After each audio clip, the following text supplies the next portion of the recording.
Welcome to Heart to Heart with Anna. I am Anna Jaworski, and today we'll feature another spotlight on cardiac athletes. The term cardiac athlete is registered by Lars Andrews, who put together a book called Cardiac Athletes. Lars was a guest on Heart to Heart with Anna. Today we will meet cardiac athlete Roger Potter. So welcome to Heart with Anna, Roger. Thank you much. I'm very excited to have you on the show today, Roger, because I know you have a very special story to share. So why don't you tell us about your cardiac condition? I'm one of the original blue babies of the 1940s. When the blue babies were born, they really didn't know how to handle them, and they decided that maybe what they would call a shunt, because blue baby means you're having trouble with oxygenation of the air that you breathe. By the time I was 6 months old, I wasn't doing what they thought I should be doing, and this was 1947. They took an x-ray, and they found out that not only was I a blue baby, but I had congenital heart disease, which would turn out to be a patent-ductus-arteriosus, which means in the arteries surrounding the heart, what is supposed to close within 30 days of your being born does not close, meaning that good blood and air is mixed together instead of being separate. So they determined that if I did not have the surgery, I would not see 10. At this time, the heart-lung machine was being invented, but the MD did not think I was strong enough to be able to withstand the surgery, so he wanted me to wait until I was 5, and the heart-lung machine was not perfected until 1949. Wow. So in the summer of 1952, at Children's Hospital, Los Angeles, was when I had open heart surgery for a PDA, patent-ductus-arteriosus. I actually remember being wheeled into the operating room and seeing these huge oxygen tanks. Next thing I remember is waking up in the middle of the night in my crib, and I wanted to just sit up. I had to sit up for a couple of seconds, lay back down. The second night, the same thing happened. During that time, I missed 36 days of school. Oh, wow. I remember standing one day on the playground, talking with my friend Dennis. All of a sudden, everybody started to just run. I started to run. I got no more than 5 running steps, then I was doubled over in complete exhaustion. It took me a couple minutes to bring myself up and start breathing again till it was normal. I had no idea what happened, but I was determined to find out. After that, I just led from age of 5 until 10, I led a normal childhood. Play, do this, do that. But during this 5-year period of time, what had happened, or what was happening, was that the surgery was being allowed to completely heal and solidify. My heart was also being allowed to completely heal, solidify, and get a very normal beating going on. And this is one thing I do not find today. When I read posts, I'm a member of British Hearties, the American Heart Association. When I read posts of people that are still having problems, especially young people that have gone through the same thing I have gone through, the one thing I do not hear is they're into rehab too quickly, and then they're into trying to rehab the heart too quickly. My personal belief is because what happened to me was that the heart and the surgery needs to heal completely before you begin anything strenuous. And this is really not being done today. So if any MDs are out there, please pay attention to this. And for you parents out there, listen and watch your children and observe them completely. If they say, I don't feel good, let them rest and let them be children. It's the best thing for them. I did not start getting active, or what I call playing hard, until age 10. Then I noticed that I didn't know it was shortness of breath, but I noticed I had trouble breathing. MDs of that day said, don't be anything except a couch potato. Don't stress yourself out. Don't do anything. Just be a couch potato. Okay, fine. The only problem with that was that every time I enjoyed myself playing hard, I felt better. If I tended to overdo it, I just had to rest a couple of days, get my thing back in circulation, and in time, that overexertion just became regular exertion. So, like about the age of 12 or 13, I came to a crux in my life. I said, do I listen to the MDs or do I listen to my heart and to me? I decided to play both sides of the coin. I listened to me and listened to them. And soon I said, why am I feeling better with active play when I'm supposed to be a couch potato?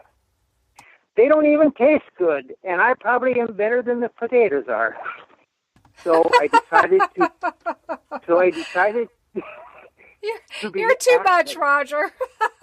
Okay, so you're right. I mean, way back in the 40s and 50s, it wasn't uncommon for doctors to look on patients as cardiac cripples, and they really did discourage them from doing anything. But I think what you're saying is that when you became active, it helped your body to heal and feel better, which is pretty much true for any healthy person, don't you think? Yeah, I also felt that I knew one thing that the MDs knew.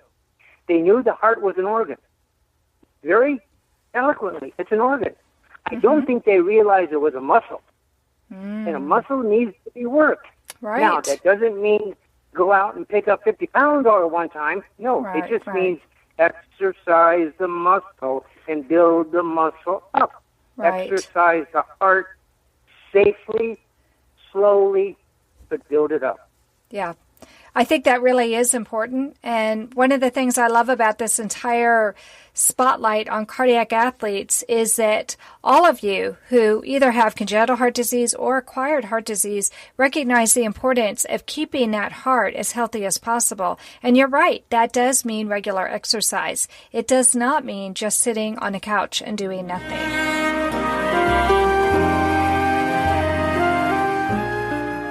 Tonight Forever by the Baby Blue Sound Collective. I think what I love so much about this CD is that some of the songs were inspired by the patients. Many listeners will understand many of the different songs and what they've been inspired by. Our new album will be available on iTunes, Amazon.com, Spotify. I love the fact that the proceeds from this CD are actually going to help those with congenital heart defects. Enjoy the music. Home Tonight Forever.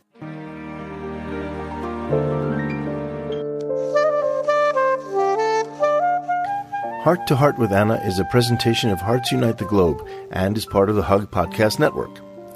Hearts Unite the Globe is a non-profit organization devoted to providing resources to the congenital heart defect community to uplift, empower, and enrich the lives of our community members. If you would like access to free resources pertaining to the CHD community, please visit our website at www.congenital-heart-defects.com for information about CHD, the hospitals that treat children with CHD, summer camps for CHD survivors, and much, much more. You are listening to Heart with Anna. If you have a question or comment that you would like addressed on our show, please send an email to Anna Jaworski at anna@hearttoheartwithanna.com. That's anna@hearttoheartwithanna.com. Now, back to Heart with Anna. Did you ever need any additional surgery, Roger?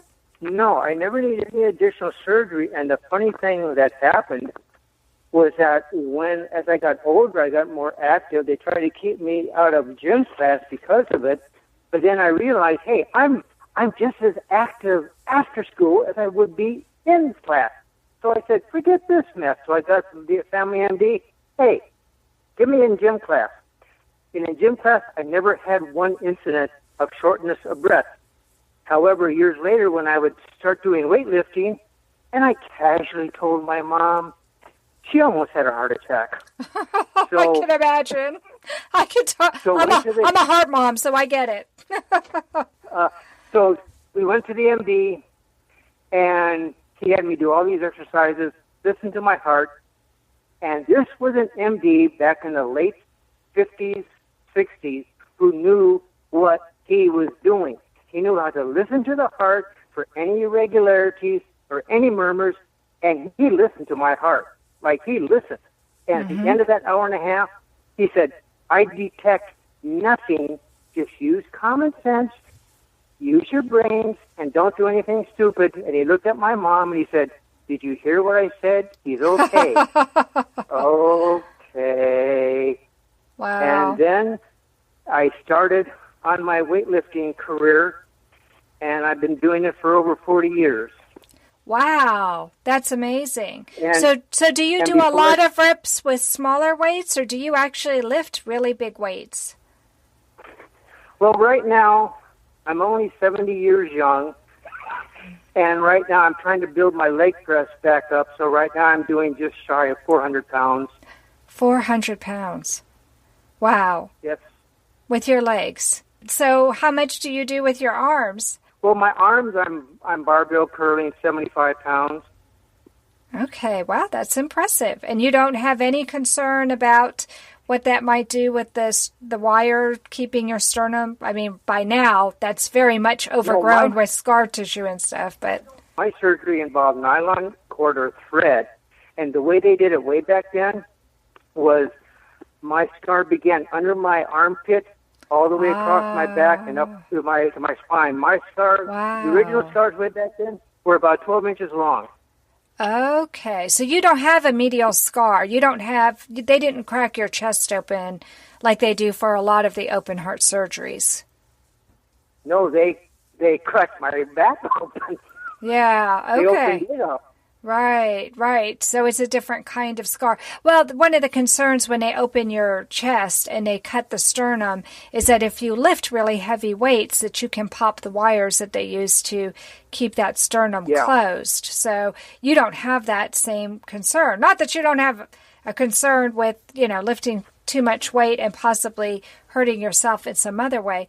70 years young, leg pressing almost 400 pounds, curling 75 pounds. That's pretty darn impressive. I'm inspired by you, Roger. That's fabulous. Tell me what being a cardiac athlete means to you. I always wanted to be strong. When I was in high school, my senior year, we did these exercises.